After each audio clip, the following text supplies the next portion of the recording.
ബാല Elizabeth വിഷയത്തിൽ എലിസബത്തിന് വീട്ടിൽ പോയി കണ്ടിരുന്നല്ലോ. അപ്പൊ എന്താണ് എലിസബത്ത് പറഞ്ഞത്? എലിസബത്ത് ഇതുവരെ എന്തൊക്കെയാണോ ബാല വീട്ടിൽ ഉണ്ടായ സംഭവങ്ങൾ, അതുപോലെ അവർക്ക് അനുഭവിച്ച കുറേ പീഡനങ്ങളൊക്കെ ഉണ്ട്. ശാരീരികവും മാനസികവും ആയിട്ടുള്ള പീഡനം, ഭീഷണികൾ, പിന്നെ ഇവൻ ചെയ്തു കൂട്ടിയ കാര്യങ്ങളൊക്കെ പറഞ്ഞു. പിന്നെ കൂടാതെ നമ്മുടെ ഇവിടെ തോക്കുമായിട്ടൊക്കെ വന്ന സംഭവം, അപ്പോൾ അതിനെപ്പറ്റിയൊക്കെ എലിസബത്ത് കൂടുതൽ പറഞ്ഞിട്ടുണ്ട്. തോക്കുമായി വന്നതിനെ പറ്റി. അപ്പോൾ അതൊക്കെ കൊണ്ടാണ് ഞങ്ങൾ പോയത്. ഇതെല്ലാം ഒന്ന് അറിയാമല്ലോ. മാത്രമല്ല നമ്മളൊരു കേസ് നിൽക്കുന്നുണ്ടല്ലോ ഇതുമായിട്ട് ബന്ധപ്പെട്ട്. അതിനകത്ത് പോലീസുകാർ തോക്കില്ല, തോക്കുണ്ടോ, തോക്ക് തപ്പിപ്പോയിട്ട് കണ്ടില്ല എന്നൊക്കെ പറയുന്ന എല്ലാം കള്ളത്തരമാണ്. അവർ ബാലയ്ക്ക് ഫേവറബിളായിട്ടാണ് എല്ലാം ചെയ്തത്. അത് FIR ഇട്ടപ്പോൾ തൊട്ടുണ്ട് ആ പ്രശ്നം. പിന്നെ അന്വേഷിക്കാൻ പോയെന്ന് പറഞ്ഞ ഒരു ദിവസം ഒരു പ്രഹസന പരിപാടിയൊക്കെ നടത്തി. ബാലയുടെ വീട്ടിൽ പോയി അന്വേഷിച്ചു, അവിടെ എന്തോ തെരച്ചിൽ നടത്താൻ പോയി എന്ന രീതിയിൽ ഒരു ദിവസം അവർ ഡ്യൂട്ടി ചെയ്തു. കുറച്ച് പോലീസുകാർ അവിടെ ചെല്ലുന്നു, എന്നിട്ട് ഇറങ്ങി വന്നിട്ട് മീഡിയയോട് പറയുന്നു ഇവിടെ അങ്ങനെയൊന്നും ഇല്ല. അപ്പോൾ കാണുന്നവരൊക്കെ എന്താ വിചാരിക്കുന്നത്, അവർ സെർച്ച് ചെയ്ത് എന്നിട്ട് അവിടെ ഒന്നും ഇല്ലെന്നല്ലേ ന്യൂസൊക്കെ കാണുമ്പോൾ, ന്യൂസിലാണ് വന്ന് പറയുന്നത്. അപ്പോൾ മീഡിയയുടെ മുന്നിൽ കേരളത്തിന് മുമ്പിൽ മൊത്തത്തിലൊരു കള്ളത്തരം പറഞ്ഞിട്ടുണ്ട്. അപ്പോൾ ബാല ഭയങ്കരമായിട്ട് ഇൻഫ്ലുവൻസ് ചെയ്യുന്നുണ്ട് പോലീസിനൊക്കെ. അപ്പോൾ ഏത് സംഭവത്തിലാണെങ്കിലും ഇൻഫ്ലുവൻസ് ഉണ്ട്. അതിപ്പോൾ എലിസബത്ത് ഒരു പ്രാവശ്യം പരാതിയായിട്ട് പോയപ്പോഴും അവിടെ നിന്ന് അത് എങ്ങനെയൊക്കെയോ അവർ കോംപ്രമൈസ് ആക്കുന്ന രീതിയിലേക്ക് എത്തിച്ചിട്ടുണ്ട്. അതുകൂടാതെ പിന്നീട് എലിസബത്ത് ഒരു വക്കീലിനെ എന്തോ കേസ് കൊടുക്കാൻ അറേഞ്ച് ചെയ്തെടുത്തും അവർക്ക് മോശം അനുഭവം ഉണ്ടായിട്ടുണ്ട്. അപ്പോൾ ഇവൻ എവിടെ വരെയൊക്കെ ഇൻഫ്ലുവൻസ് ചെയ്യുന്നൊന്നും ഇവർക്ക് അറിയത്തില്ല. പിന്നെ മാത്രമല്ല ബാലയ്ക്ക് ഒരുപാട് ഉദ്യോഗസ്ഥരായിട്ടൊക്കെ പരിചയമുള്ളതൊക്കെ എലിസബത്തിന് അറിയാം. അപ്പോൾ അതുകൊണ്ട് മൊത്തത്തിൽ അവർക്ക് പേടിയായി ഇവനെ. അവരുടെ ഫാമിലിക്കാണെങ്കിലും ഒരു കേസായിട്ടൊക്കെ മുന്നോട്ട് പോകാനങ്ങ് മടിച്ചുപോയി. അതുകൊണ്ടൊക്കെ അവർക്ക് ഇനിയാണെങ്കിലും മുന്നോട്ട് ഇറങ്ങാൻ ഭയങ്കര പാടാണ്. ഇപ്പൊ എലിസബത്ത് ആണെങ്കിലും ഒരു സ്ത്രീ ആണല്ലോ. ഇപ്പത്തെ നിയമം അനുസരിച്ച് സ്ത്രീകൾക്ക് ഭയങ്കര സപ്പോർട്ടീവ് ആണ്. എന്നിട്ടും അത്രയും സപ്പോർട്ടീവായിട്ടും ഇൻഫ്ലുവൻസ് കൊണ്ട് അത് ലൈക്ക് ഒരു ജസ്റ്റിസ് കിട്ടാത്തൊരവസ്ഥയാണോ? അതെ. ഇപ്പൊ രേവതി സമ്പത്തിന്റെ കേസ് എടുത്ത് നോക്ക്. രേവതി സമ്പത്ത് ആദ്യം അവര് പോലീസിലൊക്കെ റിപ്പോർട്ട് ചെയ്യുന്നുണ്ട്, കേസ് ഉണ്ടാക്കുന്നുണ്ട്. പക്ഷെ ഒരു നീതിയും ലഭിക്കാതെ ഹേമ കമ്മിറ്റി റിപ്പോർട്ടിനിടെ വന്ന് പറഞ്ഞുകൊണ്ടാണ് അവർക്ക് ഇച്ചിരി ഹൈലൈറ്റ് ആയത് ആ കേസ് സീരിയസ് ആവുന്നത്. അതുവരെ അതിന് മുമ്പേ ഈ ന്യൂസൊക്കെ നമ്മൾ കാണുന്നുണ്ട് സിദ്ദിഖിനെതിരെയൊക്കെ.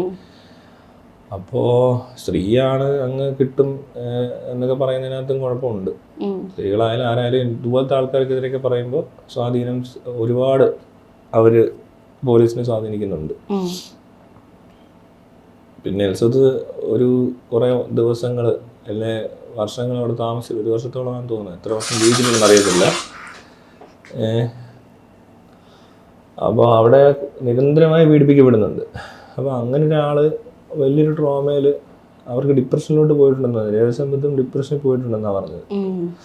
അപ്പോൾ അതേപോലെ തന്നെ നല്ല രീതിയിൽ ഡിപ്രഷനുണ്ട് പുള്ളിക്കാരിക്ക്. അപ്പോൾ ഇങ്ങനെ വന്ന് ഇപ്പോൾ വീഡിയോയിൽ പ്രതികരിക്കുന്നതിന് വലിയൊരു കാര്യമാണ്. കാരണം 1 വർഷത്തോളം കഴിഞ്ഞിട്ടാണല്ലോ പുള്ളിക്കാരിക്ക് അതിനെങ്കിലും ഉള്ളൊരു ധൈര്യം കിട്ടുന്നത്.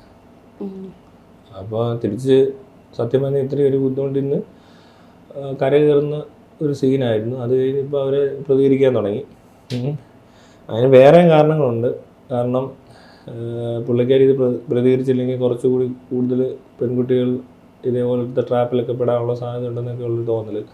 പിന്നെ ഒന്നും ഇയാൾക്കെതിരെ പിന്നെ ആ പാപ്പു വീഡിയോ ഇട്ടപ്പോഴൊക്കെയാണ് പിന്നെയും പുള്ളിക്കാരിക്ക് ഇതേ കാര്യങ്ങളൊക്കെ പറയണമെന്ന് തോന്നുന്നത്. അതുകൂടാതെ ഈ കമൻസിലൊക്കെ ഫേക്ക് ഐഡികൾ വന്ന് ഇവരെ കുറ്റപ്പെടുത്തുന്നു, ഇവർ മരുന്ന് മാറ്റിക്കൊടുത്ത് കൊല്ലാൻ ശ്രമിച്ചെന്നൊക്കെ പറയുന്ന തരത്തിൽ ഉള്ള സാധനങ്ങളൊക്കെ ഇറങ്ങുന്നുണ്ട്. അപ്പം അതൊക്കെ കൂടെ കേൾക്കുമ്പോൾ തീർച്ചയായിട്ടും അവർക്ക് പ്രതികരിക്കാൻ തോന്നും. കാരണം അവരെ കുറ്റക്കാരിയാക്കുന്ന രീതിയിലൊക്കെയുള്ള ഇൻഡയറക്റ്റ്ലി കുറേ സാധനങ്ങൾ വരുന്നുണ്ട്. അപ്പം അതൊക്കെ കൂടെ കണ്ടപ്പോൾ ഉള്ളത് വിളിച്ച് പറയുന്നതായി കാണുന്നത്. പിന്നെ എല്ലാവരും ചോദിക്കുന്ന പോലെ എന്തുകൊണ്ട് കേസ് കൊടുക്കുന്നില്ല നിർബന്ധിച്ചുകൊണ്ടിരിക്കുന്ന ഒരു സംഭവം കൂടെ കാണാൻ പറ്റും. ഞാനും ആദ്യം അങ്ങനെയൊക്കെ വിചാരിച്ചു. അപ്പോൾ അതെല്ലാം ചെന്ന് സംസാരിച്ചിരിക്കുമ്പോഴാണ് മനസ്സിലാകുന്നത് ഇവർക്ക് അതിനുള്ള എന്ത് കാരണവശാലാണെങ്കിലും അവർക്കത് കൊടുക്കാൻ പറ്റുന്നില്ലെന്ന് മനസ്സിലായി. ശരിക്കും പറഞ്ഞാൽ ഈ വീഡിയോകൾ തെളിവായിട്ട് എടുത്തുകൊണ്ട് പോലീസിന് വേണേൽ സ്വമേധയാ കേസെടുക്കാം. വനിതാ കമ്മീഷനുണ്ട്, പിന്നെ സ്ത്രീ ശാക്തീകരണ പരിപാടികൾ മറിച്ചെന്നൊക്കെ പറഞ്ഞിട്ടുണ്ട്. പിന്നെ നമ്മളെല്ലാവരും ഈ പറയത്തില്ല ഇങ്ങനെ ഒരു സംഭവം ഉണ്ടായാൽ എന്താണല്ലോ നീതി കിട്ടും, എന്നൊക്കെ പറയുമ്പോൾ ഈ കംപ്ലൈൻറ്റ് നിർബന്ധം എന്നുള്ള രീതി വെച്ചുകൊണ്ടിരിക്കാൻ പറ്റത്തില്ലെന്നുള്ളത് ഇത്രയും ദിവസം കൊണ്ട് എല്ലാവർക്കും മനസ്സിലായി. അപ്പോൾ ആക്ട് ചെയ്യേണ്ട ആൾക്കാരുണ്ട് ഇവിടെ. സൊസൈറ്റിക്ക് മൊത്തത്തിൽ ഉത്തരവാദിത്വമാണിത്. ഒരു സോഷ്യൽ മീഡിയ എന്ന് പറഞ്ഞാൽ അവിടെ പറയുന്നത് അത്ര സിമ്പിളല്ല ഒന്നും. നമ്മളിപ്പോൾ സോഷ്യൽ മീഡിയയിൽ ഒരു വാക്ക് ഉപയോഗിക്കുമ്പോൾ എന്നെ പിടിച്ച് അകത്തിടുന്നുണ്ടെങ്കിൽ, അല്ലെ വലിയൊരു ദിവസം മൊത്തം കൊണ്ട് നടക്കുന്നുണ്ടെങ്കിൽ, വളി എന്ന് പറയുമ്പോൾ കഥ ചവിട്ടി പൊളിക്കുന്നുണ്ടെങ്കിൽ എന്നൊക്കെ പറഞ്ഞ പോലെ ശ്രദ്ധിക്കുന്ന ഏരിയ തന്നെയാണല്ലോ ഇതൊക്കെ. അപ്പോൾ സോഷ്യൽ മീഡിയയിൽ ഒരാൾ വന്ന് ഇത്രയും വെളിപ്പെടുത്തലൊക്കെ നടത്തുമ്പോഴും മീഡിയയും ഈ പറഞ്ഞ പോലെ പോലീസോ ഒന്നും തന്നെ ആക്ട് ചെയ്യുന്നില്ല. എല്ലാവരും കണ്ടുകൊണ്ടിരിക്കുന്നു. ഇവിടെ ഈ നിയമവ്യവസ്ഥയുടെ മുമ്പിൽ, കോടതിയുടെ മുമ്പിൽ തന്നെ ഇവരിത് പറയുന്നത് ശരിക്കും പറഞ്ഞാൽ. അല്ലാതെ അതിനെ അങ്ങനെ നിസ്സാരമായിട്ട് കാണാൻ പറ്റത്തില്ല. അപ്പോൾ അതിനെന്താ ചെയ്യേണ്ടതെന്നുള്ളതാണ് അടുത്തത്. പുറത്തുനിന്ന് ആർക്കെങ്കിലും സഹായിക്കാൻ പറ്റുമോ, അതിന് കൂടുതൽ സാധ്യതകൾ എന്തൊക്കെയാണെന്നൊന്നും അറിയത്തില്ലല്ലോ. അതുകൊണ്ടാണ് ഇപ്പോൾ നമ്മൾ ജസ്റ്റിസ് ഫോർ എലിസബത്ത് എന്ന് പറഞ്ഞ ഗ്രൂപ്പൊക്കെ ഇട്ടിട്ടുണ്ട്. ആർക്കെങ്കിലും എന്തെങ്കിലുമൊക്കെ ജോയിൻ ചെയ്ത് എപ്പോഴെങ്കിലും എന്തെങ്കിലും ഒരു മൂവ്മെൻറ്റ് നടത്താൻ പറ്റുമെങ്കിൽ നടക്കട്ടെ എന്ന് കരുതിയാണ് അങ്ങനൊരു ഗ്രൂപ്പും തുടങ്ങിയേക്കുന്നത്. അപ്പോൾ അത്രയൊക്കെ ചെയ്തിട്ടുള്ളൂ ഇതുവരെ. ഇപ്പം ഞാൻ ചെയ്തുകൊണ്ടിരിക്കുന്നത് അങ്ങനെയൊക്കെ. പിന്നെ എൻ്റെ ഭാഗത്തുനിന്ന് എൻ്റെ ഈ കേസുമായിട്ട് ബന്ധപ്പെട്ടുള്ള വീഡിയോസ് ഞാൻ ഇട്ടുകൊണ്ടിരിപ്പുണ്ട്. അപ്പോൾ എല്ലാവരും അറിയണം. നമ്മളീ പറയുന്ന പോലെ പോലീസ് സ്റ്റേഷനിൽ മാത്രം പറഞ്ഞൊരു കാര്യമില്ല ഇപ്പോൾ. കാരണം അവിടെ പറഞ്ഞാലും ഇതുപോലെ മീഡിയ പറഞ്ഞാലും പോലും നടക്കുന്നില്ല. കേസ് വന്ന സമയത്ത് തോക്ക് അങ്ങനെയൊന്നും ഇല്ല എന്നൊക്കെ പോലീസ് പരിശോധിച്ചപ്പോൾ വന്നു എന്നെല്ലാം പറഞ്ഞല്ലോ. അപ്പൊ അതിനുശേഷം ഇപ്പൊ എലിസബത്ത് ആണെങ്കിലും സന്തോഷ് വർക്കി ആണെങ്കിലും ഉണ്ടായിരുന്നു എന്നുള്ള രീതിയിൽ പറഞ്ഞിരുന്നല്ലോ. അപ്പൊ അതിനുശേഷം ആ കേസായിട്ട് റിലേറ്റഡ് ആയിട്ട് മുന്നോട്ട് പോയായിരുന്നോ? പിന്നെ ആ കേസ് കോടതി നടക്കുന്നുണ്ട് ഇപ്പോൾ. പക്ഷേ സന്തോഷ് വർക്കിയുടെ സ്റ്റേറ്റ്മെന്റ്സ് എല്ലാം ഇങ്ങനെ തിരിഞ്ഞു വന്ന് കളിക്കുമല്ല. നന്നായിട്ട് സ്ഥിരതയില്ലാത്ത പോലത്തെ ഒരാളാണ്. അപ്പോൾ അയാൾ ഈ പറഞ്ഞ പോലത്തെ അയാൾ പറയുന്നൊന്നും കോടതി എടുക്കുമെന്ന് തോന്നുന്നില്ല. പിന്നെ എലിസബത്തേ ഉള്ളൂ ഇപ്പോൾ വന്ന് പറഞ്ഞതിനകത്ത് ആൾക്കാർക്കൊരു കേട്ടപ്പോൾ സത്യമാണെന്ന് തോന്നിയത്. ബാക്കിയെല്ലാം കള്ളമാണെന്നൊക്കെ വിചാരിച്ചിരിക്കുകയാണ് ഇതുവരെ. എലിസബത്ത് പറയുമ്പോൾ എല്ലാവർക്കും മനസ്സിലാവുന്നുണ്ട്, ക്ലിയറായി. ലോകത്തുള്ള മനുഷ്യർക്ക് ഇത് കണ്ടാൽ എല്ലാവർക്കും മനസ്സിലാവും നമ്മുടെ കേസിൽ ഇങ്ങനെ ഒരു അട്ടിമറി നടന്നെന്നോ അല്ലെങ്കിൽ കൈക്കൂലി മേടിച്ചെന്ന് ഞാൻ പറയത്തുള്ളൂ. കാരണം അല്ലാത്തൊരു കാര്യത്തിലും ബാലെ സപ്പോർട്ട് ചെയ്യേണ്ട ഒരാവശ്യവും ആ വക കേസിലൊന്നും പോലീസിനില്ല. അപ്പോൾ തീർച്ചയായിട്ടും പോലീസുകാരോ പൈസ മേടിച്ചിട്ടായിരിക്കും നമുക്ക് വേണ്ട രീതിയിലോ അല്ലെങ്കിൽ അങ്ങനെ ഒരു കേസ് ഉണ്ടാകുമ്പോൾ എന്താണോ ചെയ്യേണ്ടത് നോർമലായിട്ടുള്ളൊരു പ്രൊസീജിയർ വിട്ടിട്ട് അവർ FIR-നകത്ത് തോക്കുന്ന സാധനം മെൻഷൻ ചെയ്യാതെ അതിന് ആംസ് ആക്ടിലോട്ട് വിടാതെ അവനെ പ്രൊട്ടക്റ്റ് ചെയ്തത്. അല്ലാതെ വേറെ റീസൺ ഇല്ല. അപ്പോൾ നല്ല രീതിയിൽ ഇതേപോലത്തെ ഒരു കേസുകളൊക്കെ നടക്കുമ്പോൾ ഇതേപോലുള്ള ആളുകളുടെ ഇന്ന് പണം മേടിച്ചിട്ട് അല്ലെങ്കിൽ നമ്മുടെ എന്തോ ഞാൻ വീഡിയോ എടുത്തപ്പോൾ ഭയങ്കരമായിട്ട് എന്തോ പറഞ്ഞെന്ന് പറയുമ്പോഴും നമുക്കെതിരെ കേസ് എടുക്കുന്നതും അവനെതിരെ കേസ് എടുക്കാത്തതൊക്കെ കാണുമ്പോൾ ഇത് രണ്ടും ഒരാൾ ഞാൻ തന്നെയാണല്ലോ ഇതെല്ലാം ഫേസ് ചെയ്യുന്നത്. അപ്പോൾ അങ്ങനെയൊക്കെ ഉള്ള കാര്യങ്ങൾ എല്ലാവരും അറിയണം. അതാണ് വേറൊരു ഉദ്ദേശം. ഇനിയിപ്പോൾ നമുക്ക് വേറെ ഒന്നും ചെയ്യാനില്ല. അന്നേ ഇവർ ഇപ്പോൾ ഒരു സാധാരണക്കാരനാണ് ഇങ്ങനെ ഒരു കേസ് ഒരു കത്തി എടുത്തുകൊണ്ട് ഇറങ്ങിയാൽ പോലും ചിലപ്പോൾ അയാളെ അറസ്റ്റ് ചെയ്യും. പക്ഷെ തോക്കുമായിട്ട് എടുത്ത് വന്നെന്ന് പറഞ്ഞിട്ട് അറസ്റ്റ് ചെയ്യുന്നില്ല. അപ്പോൾ ചോദ്യം ചെയ്യുന്ന രീതികളൊക്കെ ശരിയാണെങ്കിൽ ഈ ആറാട്ടണ്ണനും ഈ പറഞ്ഞ എലിസബത്ത് അന്നും അവിടെ ബാലയുടെ അടുത്ത് പറഞ്ഞിരുന്നു ഇങ്ങനെ ഒരു സ്ഥലത്തോട്ട് വിളിച്ചുകൊണ്ട് പോയാൽ അവർ തമ്മിൽ ഉടക്കുണ്ടായി. അപ്പോൾ അവിടെ പോലീസുകാർ അന്വേഷിക്കാൻ വന്നപ്പോൾ മുറി പൂട്ടിയിട്ടേക്കുവാണ്. അപ്പോൾ ഒരു സ്ത്രീ മുറി പൂട്ടിയിട്ടിട്ടുണ്ടാകുന്നു, അത് പോലീസ് കണ്ടില്ല. ആറാട്ടണ്ണൻ അന്നത്തെ ദിവസം മുകളിൽ പൂട്ടിയിട്ടിട്ടുണ്ടാകും ആറാട്ടണ്ണനെ. അപ്പോൾ ഫ്രണ്ടിൽ ആ വിസിറ്റിംഗ് റൂമിന് അപ്പുറത്തോട്ട് പോലീസ് പോയിട്ടില്ല. അങ്ങനെയൊക്കെയാണോ നമ്മളൊക്കെ എന്തെങ്കിലും ചെയ്ത് കഴിഞ്ഞാൽ വന്ന് അകത്ത് ഒരു ട്രൈപോഡ് അടക്കം എടുത്തുകൊണ്ട് പോകുന്നുണ്ടല്ലോ. തെളിവെടുപ്പെന്ന് പറഞ്ഞുകൊണ്ട് ഇവിടെ തിരുവല്ലയിൽ നിന്ന് വണ്ടി ഓടിച്ച് എറണാകുളത്ത് വന്ന് ട്രൈപോഡ് ഗിംബിൾ വരെ എടുത്തുകൊണ്ട് പോയി. ഒരു ദിവസം മൊത്തം വൻ ഷോയാണ്.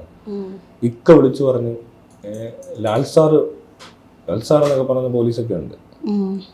നമ്മൾ ഈ മറ്റേ ചെറുത്താൻ സാറൊന്നും അല്ലാത്തതുകൊണ്ടായിരിക്കും നമ്മളിപ്പോൾ നീതി നിശ്ചയിക്കപ്പെടുന്നത്. സിവിയറിറ്റി കൂടിയ സാധനങ്ങൾക്കൊന്നും വലിയ പ്രതികരണമൊന്നുമില്ല. പക്ഷേ ഇമാതിരി ചെറിയ കാര്യങ്ങളൊക്കെ കിട്ടിയാൽ വലിയ എന്തോ ആക്കിയെടുത്ത്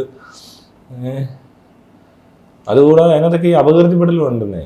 നമ്മൾ കള്ളം പറയുന്ന ഒരാളായിട്ട് മാറുന്നു.